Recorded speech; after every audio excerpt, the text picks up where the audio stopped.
नमस्कार, DD news पर आप सभी का स्वागत। मैं हूं आपके साथ भावना नैयर। देश और दुनिया की तमाम बड़ी खबरों को लेकर हम हाजिर हैं। खबरों को विस्तार से जानें उससे पहले नजर डाल लेते हैं इस वक्त की टॉप हेडलाइंस पर। स्वतंत्रता दिवस समारोह के लिए राजधानी दिल्ली में जमीन से आसमान तक पहरा। आज शाम 7 बजे होगा राष्ट्रपति का देश के नाम संदेश।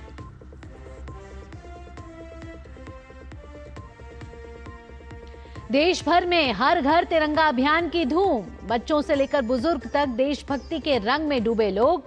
देशभक्ति के नारों से गूंज रहा वातावरण।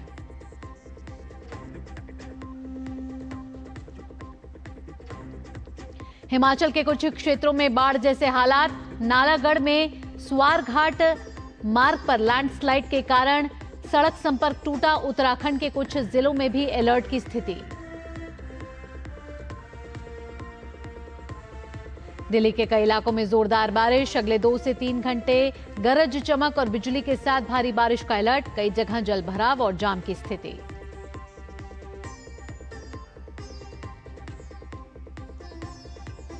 और अलास्का में पुतिन के साथ कल होने वाली बैठक से पहले ट्रंप की रूस को चेतावनी। यूक्रेन के साथ संघर्ष नहीं रोकने पर भुगतने होंगे गंभीर परिणाम। और सबसे पहले इस वक्त की बड़ी खबर पर नजर डाल लेते हैं। दिल्ली में आवारा कुत्तों से जुड़ा यह मामला है। सुप्रीम कोर्ट में इस समय सुनवाई चल रही है और सुनवाई में सीजेआई ने सुनवाई के लिए 3 जजों की नई बेंच का गठन किया है। आपको बता दें कि दिल्ली एनसीआर में आवारा कुत्तों को लेकर सुप्रीम कोर्ट के फैसले पर सभी की नजर है। जस्टिस विक्रम नाथ, जस्टिस संदीप मेहता और जस्टिस एनवी अंजारिया की स्पेशल बेंच इसकी सुनवाई करने वाली है। कल ये सुनवाई होगी। उससे पहले आपको बता दें कि आज कुछ वकीलों की ओर से सुप्रीम कोर्ट की अलग अलग बेंच के विरोधाभासी आदेश होने की दलील देते हुए सीजेआई से दखल देने की मांग की गई थी। कपिल सिब्बल ने कहा कि स्ट्रीट डॉग्स के नियंत्रण के लिए नियम है, कानून है, लेकिन इस पर ध्यान ही नहीं दिया जाता। सवाल यह है कि इसका पालन कौन करेगा। क्या नगर निगम ने शेल्टर बनाए हैं? क्या कुत्तों की नसबंदी की गई है? सुप्रीम कोर्ट के एक तरफा आदेश के बाद कुत्तों को उठा लिया जा रहा है। आदेश में कहा गया है कि नसबंदी हो जाने के बाद भी उन्हें ना छोड़ा जाए। तो आपको बता दें कि अब सुप्रीम कोर्ट ने मामले की नई गठित 3 जजों की स्पेशल बेंच के पास अब इसे भेज दिया है। नई बेंच इस मामले की सुनवाई को आगे बढ़ाएगा और आवारा कुत्तों को शेल्टर होम में भेजने का आदेश पारित किया गया था। दिल्ली में आवारा कुत्तों से जुड़ा यह मामला जिसमें 3 जजों की बेंच है, जिसमें जस्टिस संदीप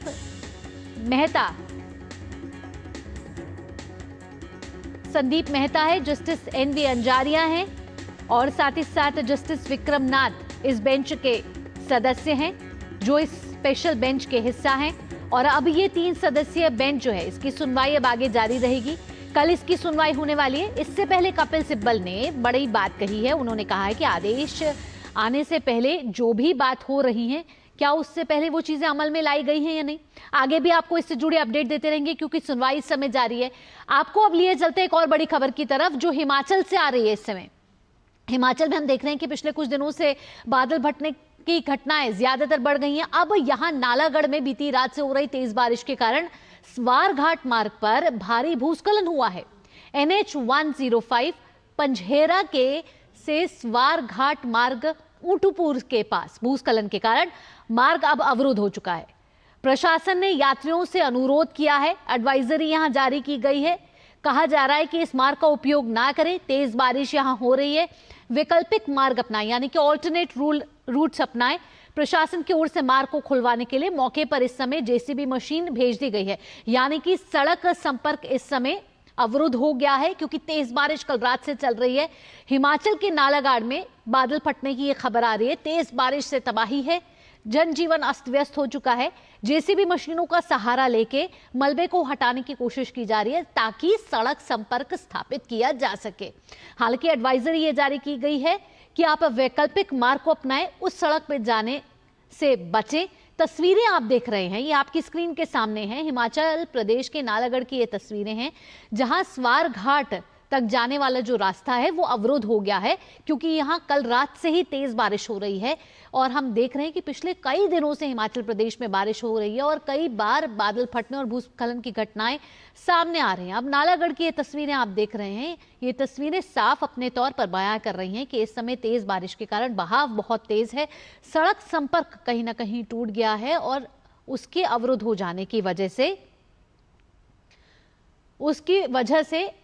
कई जगहों पर लोग फंसे हुए भी हैं वहां पर, लेकिन जो लोग वहां जाने की तैयारी में उनको ये कहा जा रहा है कि आप वैकल्पिक रूट अपना लें। इस समय हमारी संवाददाता उर्मिला हमारे साथ जुड़ चुके हैं, ज्यादा जानकारी उनसे ले लेते हैं। उर्मिला, आपसे पूछना चाहेंगे कि इस समय ताजा हालात वहां की क्या है, मौसम विभाग ने क्या अलर्ट जारी किया गया है और ये जो स्वारघाट जाने वाला रास्ता है वो किस तरीके से अवरुद्ध हो गया और कैसे प्रशासन के अधिकारी और वहां के जो अधिकारी हैं वो किस तरीके से मदद पहुंचा के वहां का सड़क संपर्क स्थापित करने की कोशिश में जुटे हुए हैं? बिल्कुल, प्रदेश में बीती रात से भारी बारिश का दौर देखने को मिल रहा है और प्रदेश के 5 क्षेत्रों में बादल फटने की घटनाएं दर्ज हुई है। बादल फटने के कारण जो है बाढ़ की स्थिति जो है उत्पन्न हुई है। बाढ़ के कारण साथ लगते जो घर हैं, क्षेत्र हैं और जो लोग हैं उन्हें प्रशासन द्वारा सही क्षेत्रों में जो है पहुंचाया गया है। प्रशासन अपने स्तर पर उन्हें अपने साथ ले जाकर एक सही स्थान पर जो है उन्हें उनका रेस्क्यू भी किया जा रहा है। आपने कहा कि प्रशासन के स्तर पर जो है रेस्क्यू कर रहा है। जगह जगह जो है प्रदेश के लगभग सभी क्षेत्रों में जो है आपको मैं बताना चाहूंगी कि जो है सड़कें अवरुद्ध सामने आई है। भूस्खलन की चपेट में प्रदेश के कई जो क्षेत्र हैं वो इसमें दर्ज किए गए हैं। जगह जगह पेड़ गिरने की घटनाएं हैं वो देखी जा रही है। तो पीडब्ल्यूडी विभाग जो है और अपने स्तर पर जो है मशीनें तैनात की गई है और रेस्क्यू जो हालांकि जान का कोई नुकसान इसमें दर्ज नहीं हुआ है। हालांकि अभी जो ताजा जानकारी है बीते रोज कुल्लू क्षेत्र से आई हुई थी जहां पर एकदम से बाढ़ की स्थिति पनपी और वहां पर कूड़ा ढोने जो व्यक्ति आया था वो बाढ़ में बह गया था। आज जो है उसका शव बरामद हुआ है। तो हताहत होने में एक व्यक्ति की जान का जो नुकसान है वो यहाँ पर देखने को मिला है। और क्षेत्रों की बात करें तो लगभग प्रदेश के सभी क्षेत्र जो है बाढ़ भूस्खलन की चपेट में अभी आए हैं। प्रशासन द्वारा सभी लोगों को जो है एहतियातन तौर पर जो एडवाइजरी है वो जारी की गई है। चंबा, कांगड़ा और कुल्लू में भारी बारिश का ऑरेंज अलर्ट जारी किया गया है। तो आज भी जो है स्थिति प्रदेश भर में जो है वर्षा का क्रम जो है वो जारी रहेगा। ऑरेंज अलर्ट 3 जिलों में जारी किया गया है और प्रशासन ने लोगों से एडवाइजरी जो जारी की गई है उसके तहत कार्य करने की बात कही है। ये जो NH 105 सबसे ज्यादा प्रभावित हुआ है और वहां सड़क संपर्क कहीं ना कहीं स्थापित करने की कोशिश की जा रही है, जेसीबी मशीनों का भी सहारा लिया जा रहा है। कितनी जेसीबी मशीन अभी वहां पर हैं और किस तरीके से सड़क संपर्क को अब स्थापित करने के लिए मलबा साइड हटाने की कोशिशें आगे की जा रही है और वहां जो लोग अभी मौजूद हैं उसको रेस्क्यू करने के लिए क्या कोशिशें की जा रही हैं? उर्मिला, बिल्कुल, राष्ट्रीय राजमार्ग 3 जो है वो प्रभावित जरूर हुए हैं। 105 का आपने जिक्र किया, 105 जो है बार बार अवरुद्ध भी हो रहा था। 5 मशीनें यहाँ पर तैनात की गई है प्रशासन की ओर से और प्रशासन अपने स्तर पर जो है यातायात को सुचारू करने की बात कह रहा है। हालांकि वैकल्पिक मार्ग का यहाँ पर इस्तेमाल जरूर किया जा रहा है ताकि लोगों को परेशानी ना हो, लेकिन NH का ये मार्ग है ये तो अभी प्रभावित ही हुआ है। इसके साथ श्रीखंड महादेव की पहाड़ियों के निचले इलाकों को भी भारी नुकसान पहुंचा है। यहाँ किस तरीके का नुकसान पहुंचा? क्या यहाँ पर वो घर मौजूद है जहाँ लोग रह रहे थे? अब उनको किस तरीके से, क्या कोई शेल्टर होम प्रोवाइड किया गया है? वहाँ मानवीय सहायता पहुंचाने की कितनी कोशिशें चल रही हैं उर्मिला? बिल्कुल, श्रीखंड महादेव की पहाड़ियों में ही बीते रोज जो है बादल फटने की घटना जो है वो दर्ज हुई थी। इसके साथ क्योंकि रामपुर का क्षेत्र इसके अंतर्गत आता है और कुल्लू का मलाना और इसके साथ जो क्षेत्र है वो भी इसके ही अंतर्गत आते हैं, तो निश्चित तौर पर रामपुर का जो क्षेत्र है वो भी इस पहाड़ी में बादल फटने की घटना के कारण प्रभावित हुआ था। कुल्लू क्षेत्र की जो तीर्थन घाटी है वहां पर भी बादल फटने की घटना आई थी। साथ लगते क्षेत्र हैं तो जो बादल फटने की जो घटनाएं हैं उससे निश्चित तौर पर प्रशासन ने जो है लोगों को सुरक्षित यहाँ जो है स्थान है वो छोड़ने की हिदायत दी थी और प्रॉपर एक शेल्टर भी यहाँ पर लोगों को प्रोवाइड किया गया है। तो प्रशासन जो है व्यवहारिक तौर पर बेहतरीन काम कर रहा है और अभी भी कुछ क्षेत्र जो बचे हैं जहाँ पर लोगों को जो है जो उनके घर है वो खाली करवाए जा रहे हैं। इसके साथ अगर उर्मिला आने वाले दिनों की बात करें तो क्या बारिश से कोई राहत मिलती हुई यहाँ नजर आ रही है? मौसम विभाग ने आने वाले दिनों के लिए क्या पूर्वानुमान जारी किया है? जी बिल्कुल, आपको बता दूं कि मौसम विभाग ने कल से पश्चिमी विक्षोभ के थोड़ा कमजोर पड़ने के आसार जताए हैं। हालांकि ये कल तक ही लागू रहेगा। वर्षा का क्रम जो है वो लगातार रुक रुक कर जारी रहेगा। तो अभी फिलहाल वर्षा के इस क्रम से प्रदेश को कोई राहत तो मिलेगी नहीं। मौसम विभाग द्वारा यही जानकारी भी प्रोवाइड की गई है। लोगों को बस एहतियातन तौर पर जो एडवाइजरी प्रशासन द्वारा जारी की गई है वो एहतियातन तौर पर अपनाने की जो है वो बात कही जा रही है। जागरूकता के तहत अलर्ट रहने की बात कही जा रही है और सजग रहकर मौसम अपडेट के तहत वो है अपने आप को जागरूक रख सकते हैं। बहुत बहुत धन्यवाद उर्मिला, तमाम जानकारी हम तक साझा करने के लिए। तो हिमाचल प्रदेश के शिमला से इस समय हमारी संवाददाता उर्मिला बता रही थी कि हिमाचल प्रदेश के कई इलाकों में इस समय भारी बारिश का दौर जारी है। कई जिलों में इस समय स्कूल कॉलेज बंद कर दिए गए हैं। साथ ही साथ एहतियात के तौर पर एडवाइजरी जारी की गई है कि कई मार्गों पर लोगों को एडवाइजरी जारी की गई है, सलाह दी गई है कि वो वैकल्पिक मार्ग अपनाएं, उस मार्ग पर जाने से बचे। आइए अब हिमाचल प्रदेश से आपको लिए चलते हैं उत्तराखंड के विभिन्न हिस्सों में भी आज भारी बारिश का ऑरेंज अलर्ट जारी किया गया है। भारी बारिश की चेतावनी को देखते हुए देहरादून, टेहरी, चंपावत, बागेश्वर, पिथौरागढ़, अल्मोड़ा, पौड़ी, चमोली, नैनीताल, उधम सिंह नगर और रुद्रप्रयाग जिलों में आज स्कूल और आंगनवाड़ी केंद्रों में छुट्टी घोषित कर दी गई है। इस बीच राज्य के अधिकांश हिस्सों में पिछले 3 दिनों से रुक रुक कर मध्यम से तेज बारिश का दौर जारी है। इसके कारण नदियों के जलस्तर में बढ़ोतरी हुई है और कुछ नदियां खतरे के निशान के आसपास बह रही हैं। राज्य के पर्वतीय क्षेत्रों में बारिश से सबसे ज्यादा प्रभावित हैं ये क्षेत्र। भारी बारिश और भूस्खलन के कारण कई स्थानों पर सड़क मार्ग बाधित है, जिससे आवागमन प्रभावित हुआ है। इस बीच मौसम विभाग के अनुसार बारिश का यह दौर आने वाले दिनों में भी जारी रहने का अनुमान जताया जा रहा है। बात कर लेते हैं अब उत्तराखंड के धराली की, जो 5 अगस्त को प्राकृतिक आपदा से गुजरा था और हमारी जो तस्वीरें हमने वहां देखी थी वो बेहद ही भयावह थी और आज उसका 10वां दिन है। मौसम की खराबी की वजह से रुका राहत बचाव कार्य जल्द शुरू हो सकता है। झील को मैनुअल तरीके से खाली करने के प्रयास किए जा रहे हैं। कल शाम एनडीआरएफ, एसडीआरएफ की एक टीम ने झील का निरीक्षण किया। वहीं गंगोत्री नेशनल हाईवे पर डबरानी में बीआरओ द्वारा युद्ध स्तर पर काम चल रहा है। धराली प्राकृतिक आपदा तक पहुंचने के लिए बीआरओ द्वारा हाईवे को दुरुस्त करने का काम जारी है। वहीं देर शाम गंगा का जलस्तर बढ़ने से बालकंडार मंदिर खतरे में है। आसपास तेजी से कटान हो रही है। हर्षिल पुलिस थाने भी खतरे की जद में है। आसपास के इलाकों को खाली करवा लिया गया है। हालात ऐसे हैं कि हर्षिल और धराली के बीच 3 किलोमीटर झील बनने से लोग रात भर घर की छतों पर सोने को मजबूर हैं। वहीं लापता लोगों की तलाश के लिए एनडीआरएफ, एसडीआरएफ और सेना ने हाईटेक तकनीकों का सहारा लिया है। मलबे की वजह से राहत और बचाव कार्य बेहद चुनौतीपूर्ण बन गया है। मलबे में दबे लोगों को ढूंढने के लिए ग्राउंड पेनिट्रेटिंग रडार का प्रयोग किया जा रहा है। इससे मलबे में करीब 40 मीटर नीचे तक किसी के दबे होने की जानकारी का पता चलता है। जिस जगहों पर रडार ने संकेत दिए हैं उन इलाकों में खुदाई की जा रही है।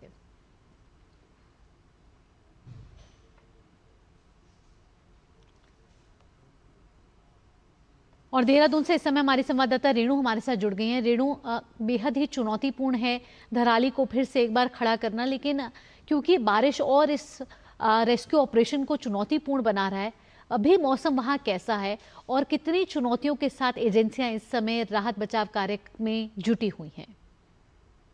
जी देखिए, बिल्कुल अगर हम उत्तराखंड की बात करते हैं तो आज पूरे प्रदेश में बारिश को देखते हुए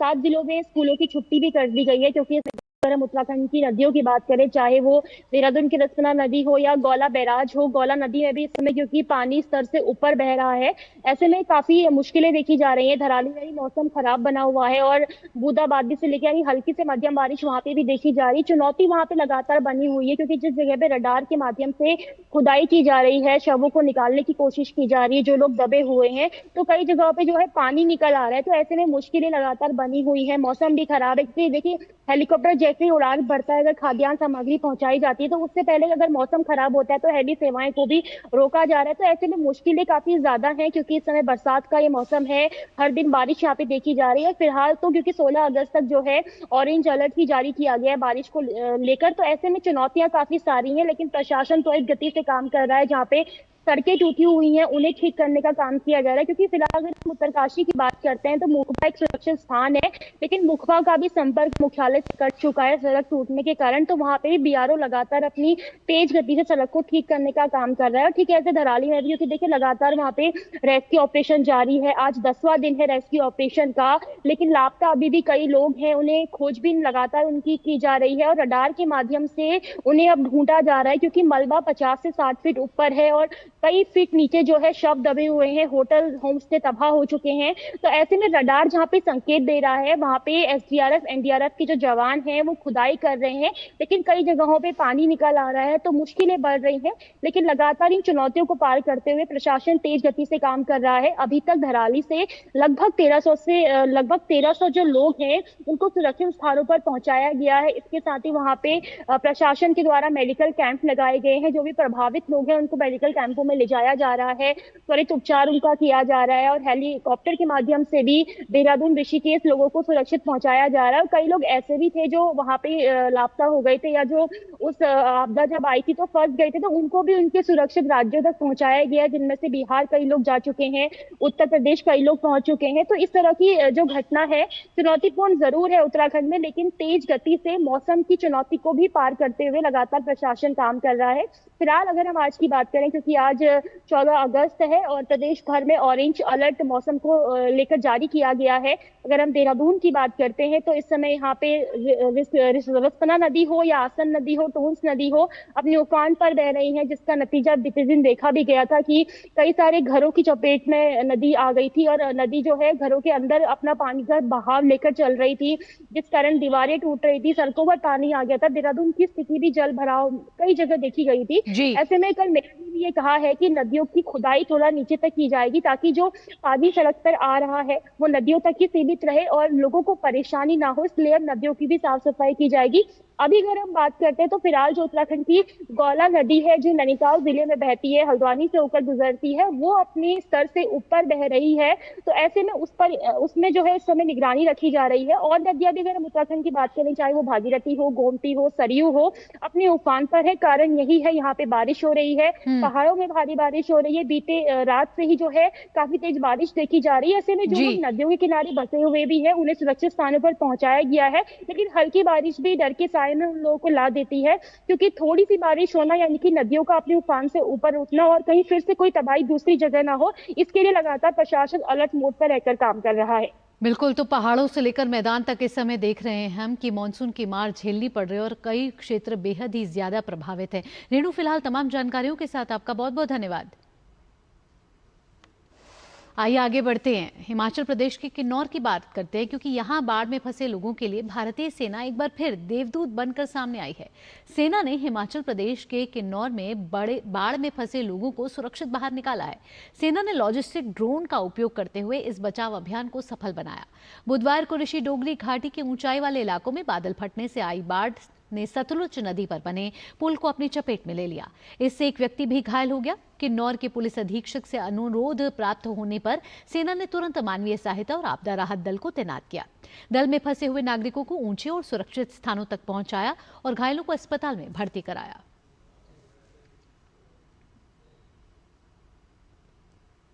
बात अब दिल्ली एनसीआर के मौसम की भी कर लेते हैं, क्योंकि यहाँ कल रात से ही बारिश जारी है और अगले 2 से 3 घंटों के लिए मौसम विभाग ने दिल्ली के लिए भारी बारिश की चेतावनी दी है।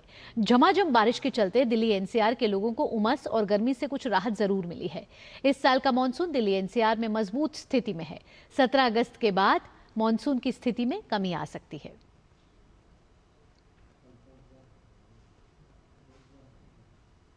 यहाँ वक्त एक छोटे से ब्रेक का हो गया, जल्द हाजिर होते हैं।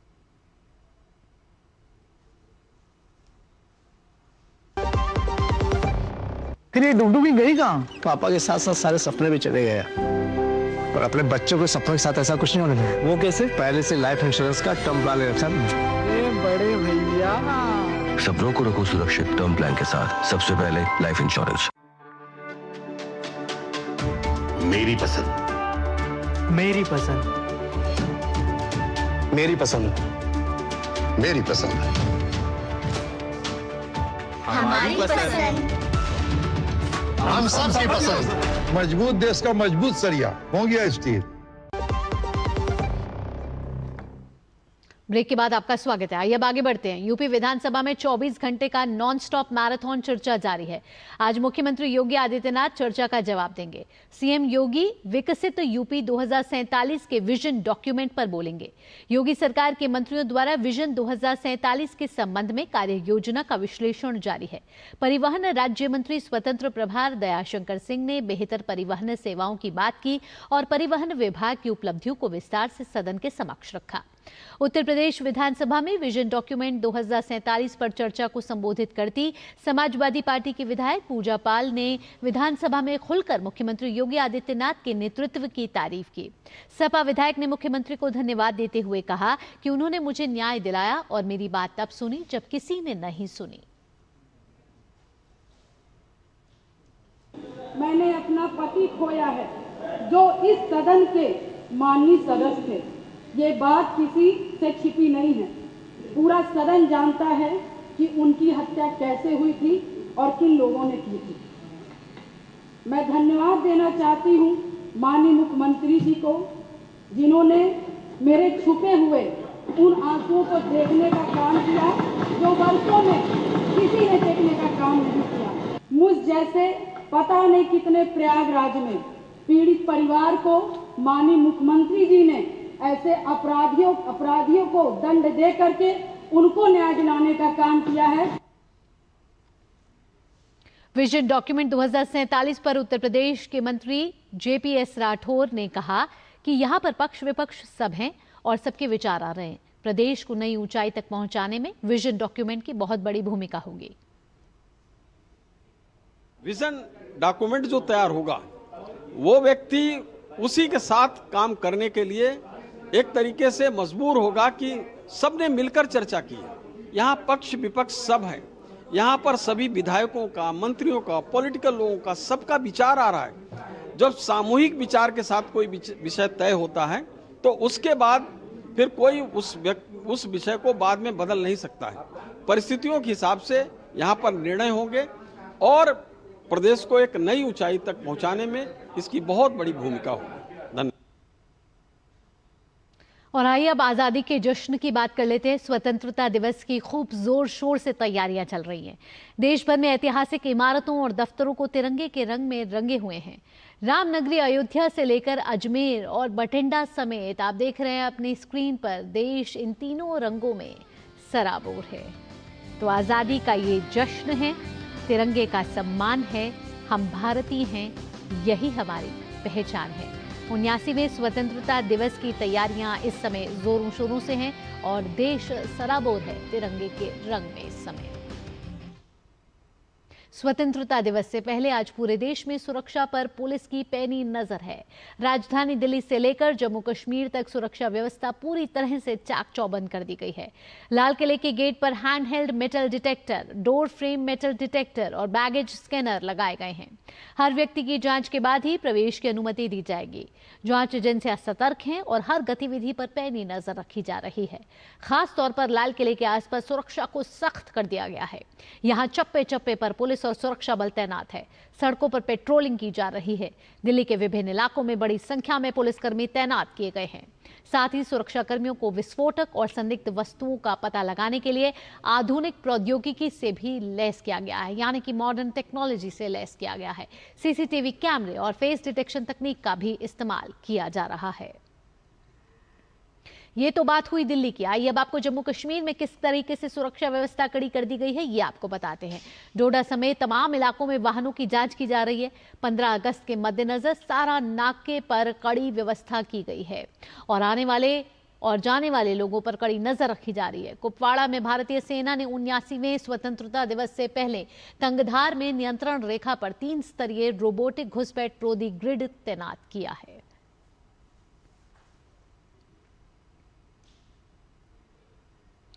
तो तंगधार में रोबोटिक घुसपैठ रोधी तंत्र तैयार किया गया है और 79वें स्वतंत्रता दिवस की तैयारियां जो हैं वो दिल्ली से लेकर जम्मू कश्मीर तक इस समय में दिख रही हैं। पुलिस और जवान तैनात हैं और हर चप्पे चप्पे पर कड़ी नजर रखी जा रही है। कोई भी परिंदा पर न मार दे, इसके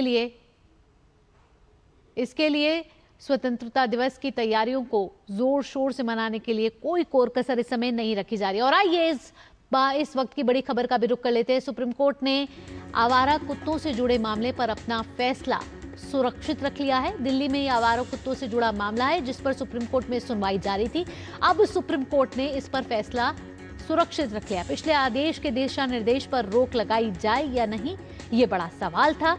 ऐसे में अब सुप्रीम कोर्ट ने इस पर स्वतः संज्ञान लिया था। स्वतः संज्ञान लेने के बाद इस पर सुनवाई हुई। सुनवाई होने के बाद अब सुप्रीम कोर्ट ने इस पर फैसला सुरक्षित रख लिया है। अब आगे क्या होगा ये देखना होगा, लेकिन आपको बता दें कि डॉग लवर्स को इस पर राहत मिलेगी या नहीं ये देखना होगा, क्योंकि स्पेशल बेंच इस पर सुनवाई कर रही है। और दिल्ली एनसीआर में जिस तरीके से आवारा कुत्तों से जुड़े मामले पर नई गठित 3 जजों की बेंच को इसको भेज दिया गया था, जिस पर अब ये फैसला सुरक्षित रख लिया गया है। विकास सारथी हमारे साथ जुड़ गए हैं ज्यादा जानकारी के साथ।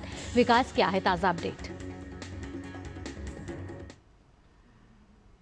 2 जजेस की बेंच का एक आदेश आया था। जस्टिस पारदीवाला ने जो जजमेंट ऑर्डर दिया था कि दिल्ली के और गुड़गांव और फरीदाबाद और गाजियाबाद में इन 3 जगहों पर दिल्ली के अलावा जो भी स्ट्रीट डॉग्स हैं उनको जल्द से जल्द पकड़ के शेल्टर होम्स में शिफ्ट किया जाए, क्योंकि एक अखबार की खबर का स्वतः संज्ञान लेते हुए कोर्ट ने सुनवाई शुरू की थी। और इसमें ये कोर्ट ने ये कहा था कि जिस तरह की घटनाएं लगातार बढ़ रही हैं और खासतौर से इसका शिकार बच्चे और बुजुर्ग हो रहे हैं, इसके बाद से ही लगातार ये बात उठ रही थी। सुप्रीम कोर्ट में अलग अलग वकीलों ने इस मामले को मेंशन किया चीफ जस्टिस के सामने कि ये फैसला जो मौजूदा नियम कानून है उनको अनदेखा करके दिया गया है। यानी आज भी इस बात को उठाया गया कपिल सिब्बल और अभिषेक मनु सिंघवी की ओर से कि इस तरह की समस्या को लेकर के पहले से ही कानून है, नियम है, जिसके मुताबिक ऐसे स्ट्रीट डॉग्स को नगर निगम उनको पिक करना चाहिए। उसके बाद उनका स्टरलाइजेशन करके और वैक्सीनेशन करके उनको वापस से कम्युनिटी में छोड़ा जा सकता है। इस तरह की व्यवस्था भी है। ऐसे में ये आदेश देना कि इन सभी डॉग्स को शेल्टर होम्स में ही शिफ्ट किया जाए और सड़क पर एक भी कुत्ता दिखाई नहीं देना चाहिए, ये कहीं ना कहीं मौजूदा नियमों और कानून की अनदेखी है। अब सुप्रीम कोर्ट की 3 जजों की बेंच ने इन सारी दलीलों को सुन लिया है और ऑर्डर फिलहाल कोर्ट ने अभी रिजर्व रखा है। आने वाले दिनों में साफ हो जाएगा कि क्या कोर्ट पिछले आदेश में किसी तरह का कोई बदलाव करेगा, और बदलाव किया जाएगा तो किस तरह की नई व्यवस्था कोर्ट यहाँ पर लाएगा। क्योंकि जहां तक डॉग बाइट की घटनाओं की बात है तो 3 जजों की बेंच ने भी कहा कि ये चिंता का विषय है। और जस्टिस विक्रमनाथ ने एक बात और भी कही कि ये सारी समस्या खड़ी होने की वजह है जो जिम्मेदार विभाग हैं उनकी नाकामी। उनके चलते एक तरफ तो डॉग बाइट्स की घटनाएं बढ़ रही हैं, दूसरी तरफ ये जो ऑर्डर आया है उसके बाद जो डॉग लवर्स हैं और खासतौर से जो एनजीओ हैं इस तरह के, वो अब हमारे सामने इस पूरे मामले की दोबारा सुनवाई चाहते हैं। तो मूल समस्या की जड़ ये है कि जो संबंधित विभाग हैं वो इस तरह के स्ट्रीट डॉग्स को पकड़ने का, उनको वैक्सीनेट करने का और उनको स्टरलाइजेशन का काम जो है उसको नहीं कर रहे हैं, और इसी वजह से दिक्कत बढ़ रही है दिल्ली एनसीआर। बिल्कुल विकास, ऐसे में जो याचिकाएं लगी थी और याचिकाकर्ताओं की तरफ से जो दलीलें पेश की गई थी उसमें क्या मुख्य बातें थी जिसको कोर्ट ने इन 3 जजों की बेंच ने सुना और उसके बाद अब फैसला सुरक्षित रख लिया गया है? देखिए, पहला तो जो वरिष्ठ अधिवक्ता हैं कपिल सिब्बल वो पेश हुए एक एनजीओ की तरफ से। उन्होंने कहा कि मौजूदा कानून के तहत ही समस्या से निपटा जा सकता है और उसका तरीका ये है कि ऐसे स्ट्रीट डॉग्स को नगर निगम के लोग उसको पिक करें, उनका वैक्सीनेट कराएं, उनका स्टरलाइजेशन करें, ताकि आने वाले दिनों में जो स्ट्रीट डॉग्स की आबादी है वो अपने आप नियंत्रण में आ जाए। इन लोगों की चिंता ये है कि जिस तरह से कोर्ट का ये आदेश आया है और ये कहा गया कि जल्द से जल्द इसको अंजाम दिया जाए, तो ज्यादातर ये जो कुत्तों के हितों की बात करने वाले लोग हैं उनका कहना है कि हमें डर ये है कि एक या तो इनको मार डाला जाएगा शेल्टर होम्स में, क्योंकि इतना इंफ्रास्ट्रक्चर नगर निगम के पास है ही नहीं दिल्ली एनसीआर में। दूसरा, इनको बदहाल हालात में छोड़ दिया जाएगा, क्योंकि ना तो फंड्स का मिसयूज होता है, शेल्टर होम्स है नहीं, और ना ही एक टाइमलाइन दी गई है। मसलन जो वकील कॉलिन गॉन्जाल्वेज हैं उन्होंने कहा कि निजामुद्दीन इलाके में वहां पर नगर निगम ने जो काम किया है वो बेहतर काम हुआ है, और उसके चलते पिछले कुछ दिनों में अगर हम तुलना करें तो 100% से घटकर 60% स्ट्रीट डॉग्स रह गए हैं, क्योंकि स्टरलाइजेशन प्रोग्राम वहां पर नगर निगम ने ठीक से किया। तो उनका ये कहना था कि इसी मॉडल को सब जगह पे नगर निगम लागू करे और समयबद्ध तरीके से अपने आप आबादी कम हो जाएगी। इस तरह से शेल्टर होम्स में शिफ्ट करना एक क्रूर फैसला होगा, क्योंकि ये विभाग जो हैं वो या तो लापरवाही बरतेंगे या वो ये कोशिश करेंगे कि इन कुत्तों को मार दिया जाए। क्योंकि 8 हफ्ते का समय दिया गया है, तो ऐसे में सुनवाई के दौरान सॉलिसिटर जनरल तुषार मेहता ने भी कुछ बड़ी बातों का जिक्र किया। उन्होंने इस सुनवाई के दौरान क्या कहा विकास? देखिए, सॉलिसिटर जनरल का ये कहना था कि कोई भी व्यक्ति नहीं चाहता कि स्ट्रीट डॉग्स किसी तरह का नुकसान पहुंचाया जाए, या जो आशंका ये जता रहे हैं याचिकाकर्ता कि उनको बदहाली में रखा जाएगा या मार दिया जाएगा, कोई नहीं चाहता। लेकिन उन्होंने कहा कि जो लोगों के हित का मामला है, आप उसकी अनदेखी नहीं कर सकते।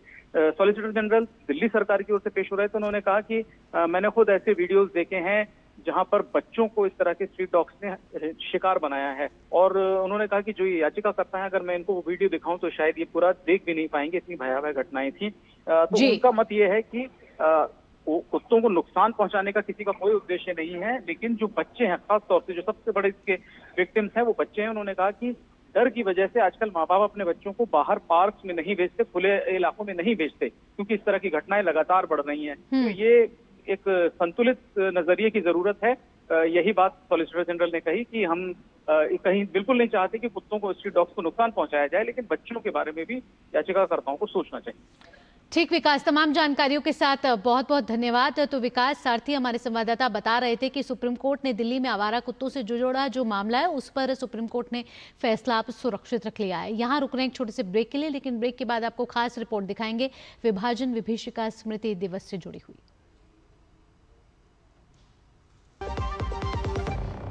टाइम पे खा लेना और प्लीज बाइक धीरे चलाना जी। और ये तुम्हारी सेफ्टी के लिए। अरे एक बात तो रह गई। LIC?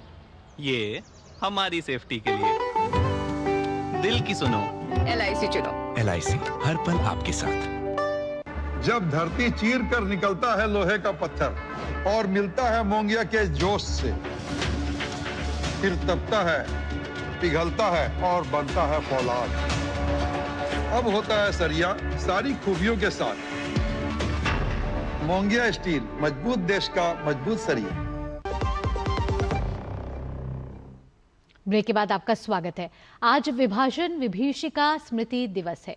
आज़ादी के समय साल 1947 में देश के विभाजन के कारण जान गंवाने वालों और अपने मूल से उजड़ने वालों को याद करने के लिए प्रधानमंत्री नरेंद्र मोदी ने हर वर्ष 14 अगस्त को विभाजन विभीषिका स्मृति दिवस मनाने का निर्णय लिया था।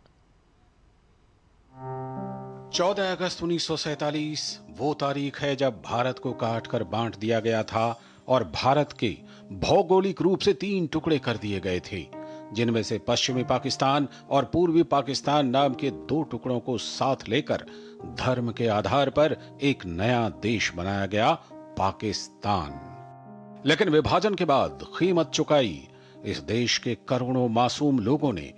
लाखों परिवारों के इन करोड़ों लोगों को अपना घर बार सब कुछ छोड़कर भागना पड़ा। महिलाओं और बेटियों से बलात्कार, लूटमार और नरसंहार की इस पूरी दास्तान को शब्दों में बयान कर पाना बिल्कुल ही मुमकिन नहीं है। जब ये अभागे अपना सब कुछ गंवाकर भारत आए, लेकिन उस समय के भारत के नेताओं से इनको वो सहारा नहीं मिल पाया जो इन्हें मिलना चाहिए था। यहां तक कि समय के साथ धीरे धीरे इनके दर्द के बारे में बातें करना भी बहुत कम हो गया। परंतु पीएम मोदी ने वर्ष 2021 में लाल किले के प्राचीर से एक बड़ा निर्णय लिया। हर वर्ष 14 अगस्त को विभाजन विभीषिका स्मृति दिवस के रूप में याद किया जाएगा। जो लोग विभाजन के समय अमानवीय हालात से गुजरे, जिन्होंने अत्याचार सहे, जिन्हें सम्मान के साथ अंतिम संस्कार तक नसीब नहीं हुआ, उन लोगों का हमारी स्मृतियों में जीवित रहना भी उतना ही जरूरी है।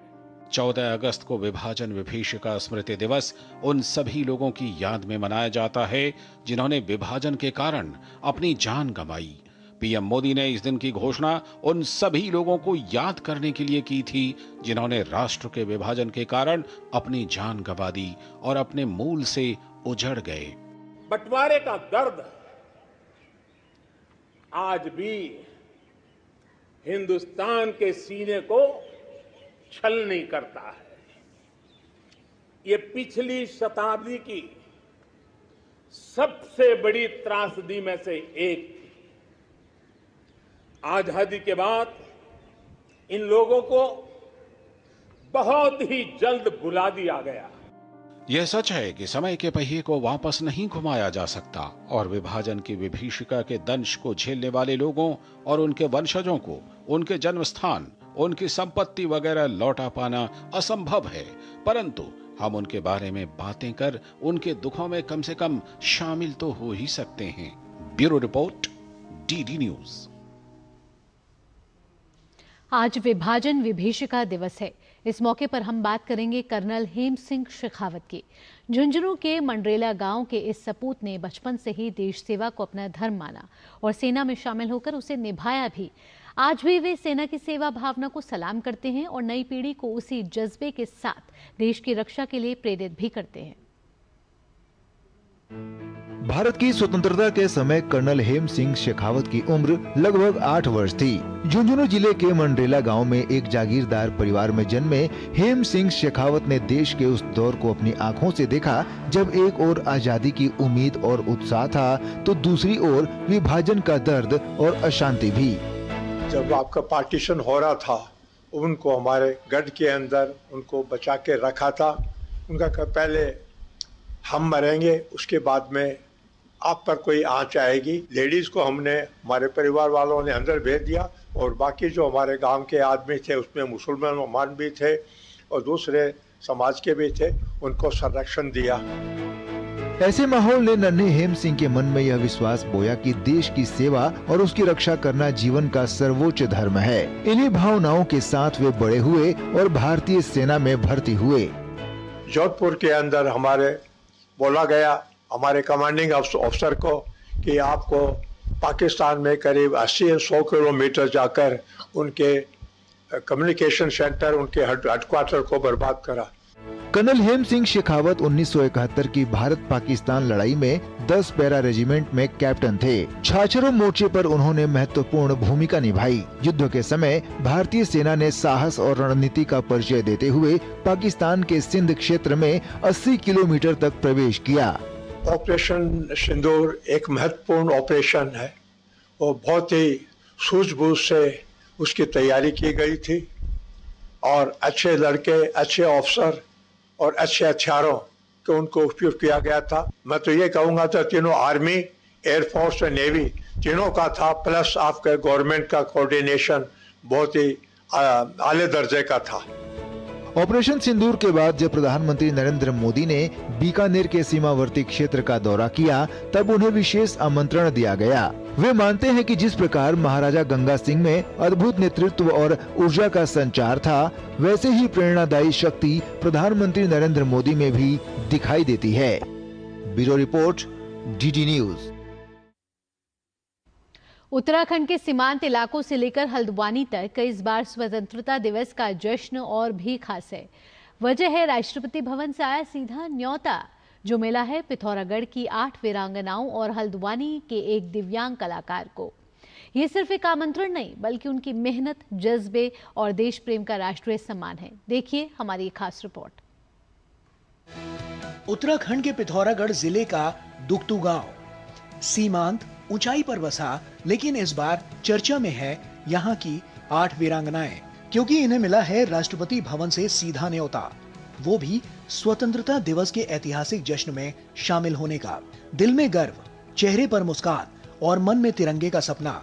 खास बात यह है कि पूरे गांव में ही इन नायिकाओं के सम्मान को लेकर जश्न का माहौल है। समूह की सदस्य पूर्णिमा दुखताल ने राष्ट्रपति और प्रधानमंत्री का आभार व्यक्त करते हुए कहा कि प्रधानमंत्री से मिली प्रेरणा ही उनके लिए सबसे बड़ा संबल है और राष्ट्रपति से मिलना हमारे जीवन का सबसे बड़ा क्षण। सर, हमको बहुत अच्छा लग रहा है क्योंकि हमारे जब से हम समूह में जुड़े हैं, हमारे प्रधानमंत्री श्री नरेंद्र मोदी जी का आभार व्यक्त करते हैं क्योंकि महिलाओं को उन्होंने इतने आगे बढ़ाया है। बहुत ज्यादा खुश है हम लोग, क्योंकि इससे पहले भी मुझे मौका मिला था 26 जनवरी में जाने का।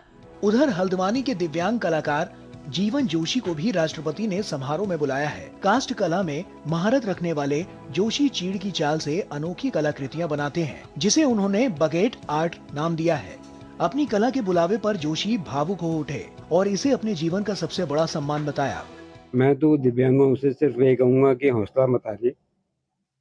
आप जितना हौसला रखेंगे उतना आप आगे बढ़ेंगे। राष्ट्रपति महोदय जी ने मुझे बुलाया हुआ है और आमंत्रण दिया है। मैं उनका बहुत बहुत धन्यवाद करता हूँ कि उन्होंने मेरी कला को सम्मान दिया। गौरतलब है कि राष्ट्रपति द्वारा भेजा गया ये आमंत्रण सिर्फ एक पत्र नहीं बल्कि एक जीवन भर की साधना और सेवा को दिया गया राष्ट्रीय सम्मान है, जो कि भारत की सांस्कृतिक विविधता और कलात्मकता का शानदार और जीवंत उदाहरण है। Bureau report, DD news. और आइए अब बात कर लेते हैं स्वतंत्रता दिवस और हर घर तिरंगा अभियान की।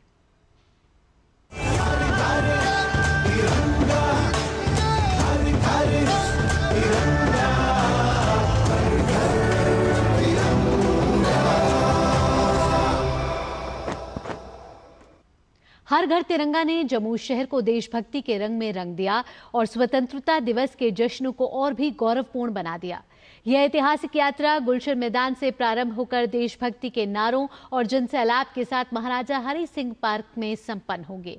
हजारों की संख्या में लोगों ने हाथों में तिरंगा लिए इस यात्रा में भाग लिया।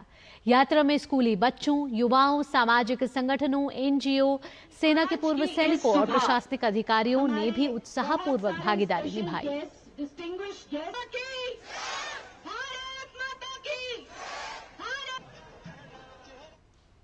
हर घर तिरंगा अभियान के तहत पूरे भारत में बड़े उत्साह के साथ तिरंगा यात्राएं निकाली जा रही हैं।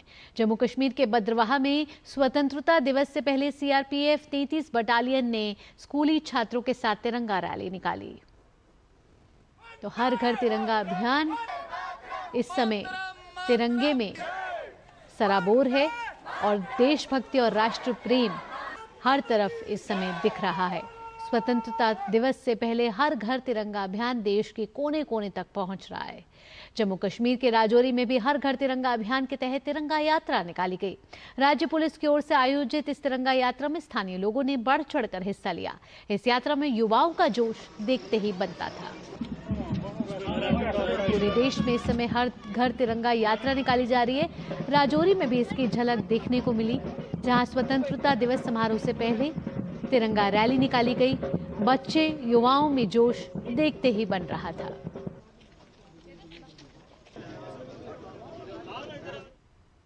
बात अब मध्य प्रदेश की कर लेते हैं। मध्य प्रदेश के मुख्यमंत्री doctor Mohan Yadav boat club में हर घर तिरंगा अभियान के तहत नौका तिरंगा यात्रा में शामिल हुए। स्वतंत्रता दिवस को लेकर देश भर में तिरंगा यात्रा का आयोजन किया जा रहा है।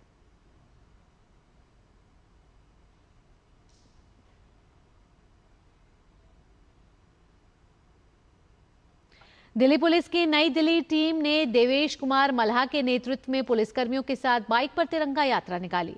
इस यात्रा का उद्देश्य आजादी के लिए अपने प्राण न्यौछावर करने वाले शहीदों को श्रद्धांजलि देना और आने वाली पीढ़ी को यह संदेश देना है कि देश उनके बलिदान को हमेशा याद रखेगा। पूरे उत्साह, उमंग और सबकी भागीदारी के साथ देश भर में हर घर तिरंगा यात्राएं निकाली जा रही हैं।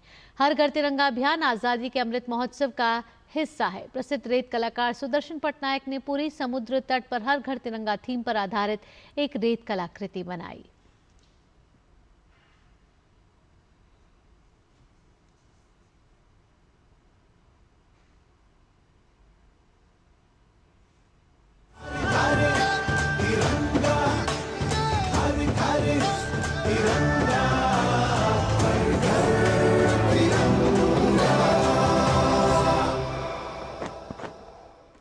और आइए अब आपको सीधा लिए चलते हैं उत्तर प्रदेश विधानसभा के मॉनसून सत्र की तरफ, जहां उत्तर प्रदेश के मुख्यमंत्री योगी आदित्यनाथ का संबोधन चल रहा है। और जो भी खाते होंगे, लेकिन आपको अच्छा लगता है, मुझे बहुत अच्छा लगा कि आप कम से कम इसको स्वीकार करते हैं। नहीं, खाने पीने पे प्रतिबंध नहीं है, कोई दिक्कत नहीं।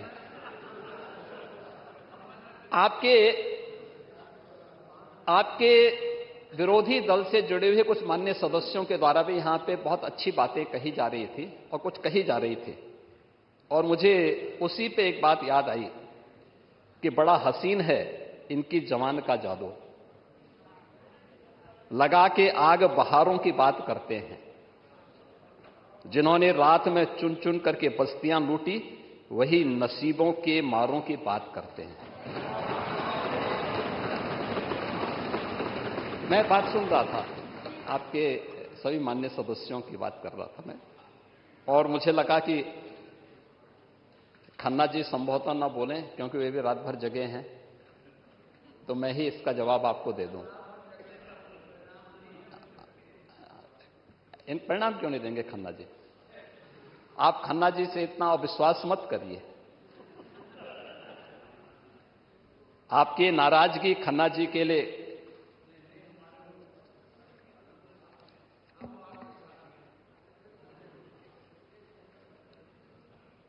महोदय, इस पूरे विजन डॉक्यूमेंट पर जब हम चर्चा कर रहे थे तो मुझे 2-3 चीजें देखने को मिली। मैं अभी स्वागत करूंगा आप सबके प्रस्तावों का, और होना भी चाहिए। हर विधानसभा क्षेत्र में विकास होना चाहिए, हर जगह योजनाओं का लाभ मिलना चाहिए, बिना भेदभाव के गरीब कल्याणकारी योजनाओं का लाभ मिले, क्योंकि समावेशी और समग्र विकास की अवधारणा ही विकसित उत्तर प्रदेश और विकसित भारत की संकल्पना को साकार कर सकता है। लेकिन मैं उस विजन को देख रहा था जो विकास की कम, सत्ता की ज्यादा बात कर रहा था,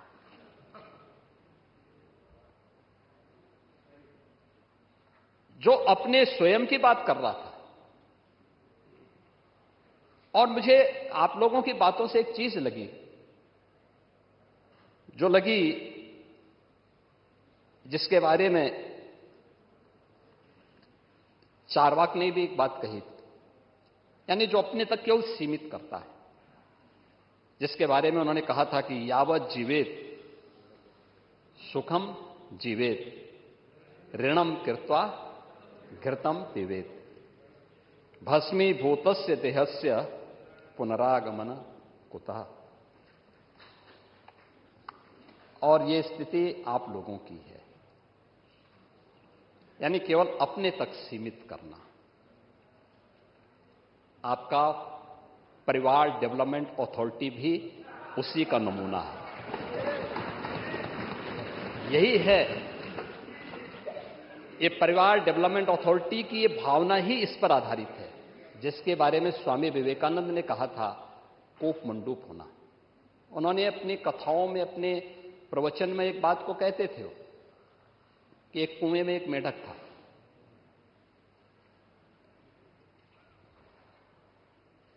कुएं में पड़ा था, वहीं पैदा हुआ था, उसने दुनिया नहीं देखी थी। तो एक दिन बाहर का एक मेढक दुर्भाग्य से वहां आ गया। तो उसने पूछा, कहां से आए हो? उसने कहा, मैं समुद्र से आया हूं। कहा, समुद्र कैसा है? उसने कहा, बहुत बड़ा है। कहा, कितना बड़ा? तो उसने छलांग लगाई, तो कुएं की तो छलांग सीमित ही होगी। उसने कहा, क्या इससे बड़ा? उसने कहा, इससे भी बड़ा। उसने एक और छलांग लगाई, कहा, इससे भी बड़ा? कहा, इससे भी बड़ा। कहा, तुम झूठ बोलते हो। और मुझे लगता है यही दृष्टि कूप मंडूप वाली आप लोगों की है। दुनिया आगे बढ़ रही है, एक प्रतिस्पर्धा चल रही है, लेकिन आप लोग अभी भी अपने परिवार तक सीमित होना चाहते हैं। और इसीलिए मैंने कहा ना, एक परिवार डेवलपमेंट अथॉरिटी का शिकार आप हो चुके हैं। प्रदेश को भी आप वहीं ले जाना चाहते हैं। क्या स्थिति थी 2017 के पहले? 2017 के पहले क्या नहीं है उत्तर प्रदेश में? क्या नहीं था? क्या नहीं था उत्तर प्रदेश में? खन्ना जी ने कल प्रातः संकल्प रखा था, तो उस समय उस संकल्प में उन्होंने कुछ बातें कही थी। कहां थे हम 1947 तक भी, 1950 में भी, 1960 में भी, और कैसे लगातार गिरावट की तरफ गए। ये डिटोरेशन, इसका कारण क्या था? 1990 के बाद क्या स्थिति थी? उसी पर मैं कुछ बात रखना चाहता हूं महोदय, कि विशाल सामर्थ्य के बावजूद नीतिगत उदासीनता, के कारण उत्तर प्रदेश लगातार पिछड़ता गया और एक समय ऐसा भी आया जब 1980 के बाद की गिरावट ने 1990 के बाद विभत्स स्वरूप लिया और उत्तर प्रदेश जो देश का सबसे समृद्ध राज्य था वह देश का सबसे बीमारू राज्य हो गया। यही प्रदेश है। योजनाएं बनती थीं, घोषणाएं होती थीं, लेकिन उनमें न इच्छा शक्ति थी, न पारदर्शिता थी, न क्रियान्वयन का संकल्प ही था। बिजली, सड़क, जल, स्वास्थ्य जैसी मूलभूत सुविधाओं पर सरकार की उदासीनता, युवाओं को रोजगार नहीं, किसानों को राहत नहीं और निवेशकों को भरोसा नहीं। अपराध और अराजकता का बोलबाला था। पलायन की पीड़ा, गरीबी और इलाज के अभाव में दम तोड़ते बच्चे, क्या ये सच नहीं? इंसेफ्लाइटिस से जो मौतें होती थी, डेंगू से जो मौतें होती थी, विभिन्न गंभीर बीमारियों से जो मौतें होती थी, ये सब क्या? सरकारी नौकरियों में भ्रष्टाचार, सरकारी योजनाओं में भेदभाव, भाई भतीजावाद कल्चर यहां हावी हो चुका था। और महोदय 2017 के बाद डबल इंजन की सरकार ने कानून का राज स्थापित, अपराध और अपराधी के प्रति जीरो टॉलरेंस,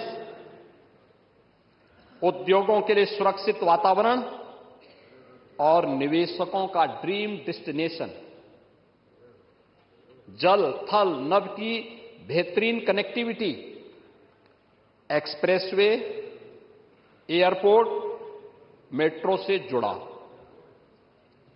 किसानों के खातों में सीधे सहायता जाना, युवाओं के हाथों में कौशल और रोजगार, सरकारी नौकरी हो या लाभार्थी परक योजनाओं का क्रियान्वयन बिना भेदभाव और बिना तुष्टीकरण के, सबकी संतुष्टिकरण के।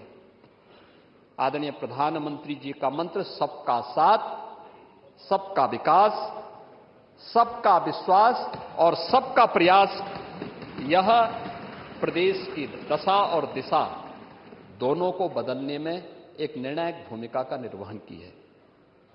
अब यूपी सुशासन से, अपने गुड गवर्नेंस से आज उत्तर प्रदेश की पहचान है। अब यूपी की पहचान बेहतर कानून व्यवस्था, शांति और स्थिरता के लिए है। अब उत्तर प्रदेश विधानसभा में इस समय मानसून सत्र चल रहा है, जहां विशेष चर्चा की जा रही है। विजन डॉक्यूमेंट 2047 पर 24 घंटे की विशेष चर्चा चल रही है, जहां उत्तर प्रदेश के मुख्यमंत्री योगी आदित्यनाथ का वक्तव्य आप सुन रहे थे, जहां उन्होंने कहा कि उत्तर प्रदेश आज ऊर्जा का केंद्र बन गया है और 2017 से पहले ये स्थिति नहीं थी। 2017 के बाद डबल इंजन की सरकार आई, जिसके बाद उत्तर प्रदेश ने लगातार तरक्की की है और इस विजन डॉक्यूमेंट में उत्तर प्रदेश की तरक्की की बात की गई है कि कैसे उत्तर प्रदेश को अपनी ऊंचाइयों पर लेकर जाना है। इसी के साथ इस बुलेटिन इतना ही। देश और दुनिया की तमाम बड़ी खबरों के लिए आप जुड़े रहिए डीडी न्यूज के साथ। फिलहाल के लिए मुझे दीजिए अनुमति। नमस्कार।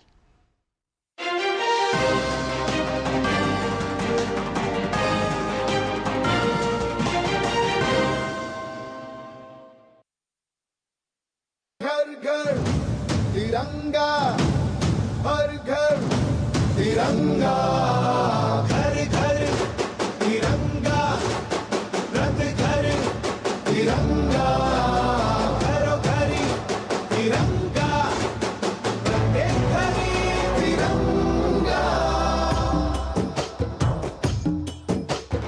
आसमान को पाना है, आसमान से आगे जाना है, नए भारत की नई कहानी अब आसमान को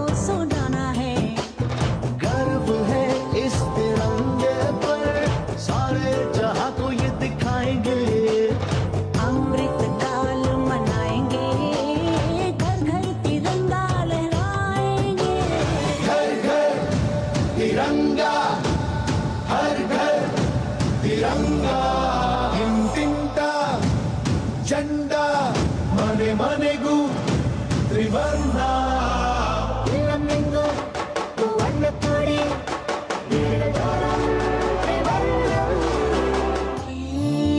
सरिया रंग है क्या? ये रंग मेरी शक्ति का है, ये रंग मेरी ताकत का है, ये रंग देश के माथे पे सजा। श्वेत है क्या? रंग सत्य का। ये श्वेत रंग शांति का है, ये श्वेत रंग एके का है, ये रंग देश के दिल में है बसा। रंग हरा तो खुशहाली का है, ये धर्म चक्र विकास का। इन्हीं उसूलों से है ये बना तिरंगा हमारा, तिरंगा प्यारा।